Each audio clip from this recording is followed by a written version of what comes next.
Kui sa oled vahest mõtelnud, et kuidas vahet teha harilikul jalakal ja künnapul, siis vaatame koos, sest praegu juuni alguses on seda hea teha, sest päris palju tunnuseid on näha. Ma olen tulnud siin hariliku jalaka oksaga künnapu juurde ja meil on siin näha kõigepealt viljad ja on ka lehed. Et jalaka viljad, sellised tiibviljad, kus sees on pähklike. Harilikul jalakal on see tiibvili päris lahmakas, võib olla 2–2,5 sentimeetrit läbimõõdus. Samas kui künnapuvili on palju väiksem. Siin on ka päris mitu erinevust viljadel, et jalakavilja serv on täiesti terve, aga künnapu viljaservas on näha ripsmed.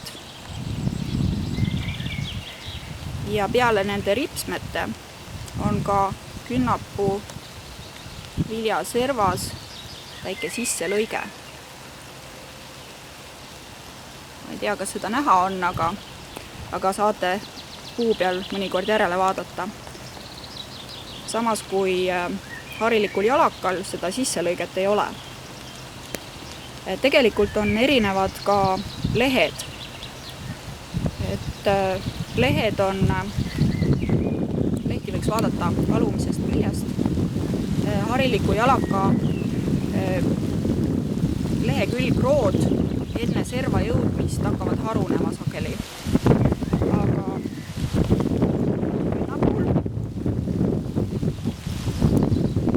kõrvale. Künnapu külgrood jälle tulevad hästi korrektselt paralleelselt lehe servani välja ja harunemist enamasti üldse ei ole. Nüüd nii õite kui viljade juures on üks asetuse erinevus ka, et õitsevad jalakad enamasti enne lehtimist juba aprillikuus ja mõned Kaug-Ida liigid isegi märtsis. Ja õied ja ühtlasi ka viljad on erinevad selles mõttes, et künnapu õied ja viljad on raakese otsas. See raake võib olla sentimeeter, isegi 2 sentimeetrit pikk ja selles mõttes juba künnapu õied on rippuvas asendis. Samas kui hariliku jalaka õied ja ka viljad on praktiliselt istuvad või on siin imeväike raakene ja selles mõttes ja hariliku jalaka õied on sellise kimbuna või selliste pintslite kimbuna nagu oksa peal püsti. Viljad muidugi oma raskusega lõpuks siiski hakkavad ka rohkem rippuma, aga on siiski sellise tiheda kimbuna. Nagu me siin näeme, siis sel aastal on harilikul jalakal hästi selline võimas viljumine mitmel pool näha. Eks vanarahvas võib-olla oskab selle kohta midagi öelda, aga siinkohal võiks nimetada, et hariliku jalaka viljad kõlbavad ka süüa. Et need rohelised viljad kõlbavad salatiks, aga kui see pähklike siin keskel saab valmis, siis neid pähklikesi on võimalik ka röstida.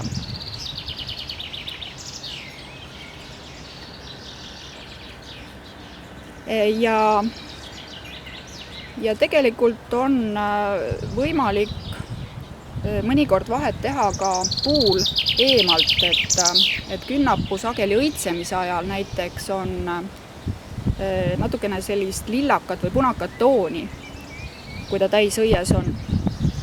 Ja vanad künnapud sageli moodustavad ka selliseid päris omapäraseid plankjuuri, mida jalakatel enamasti ei ole. Aga jah, tänasel päeval võib-olla võib see huvi pakkuda küll, et taimse tooraine toidulauale leidmisega, kui keegi tahab proovida näiteks hariliku jalaka vilju, siis on selleks just paras õige aeg, sest hariliku jalaka viljad valmivad juunikuus ja varisevad kohe, kui on valminud.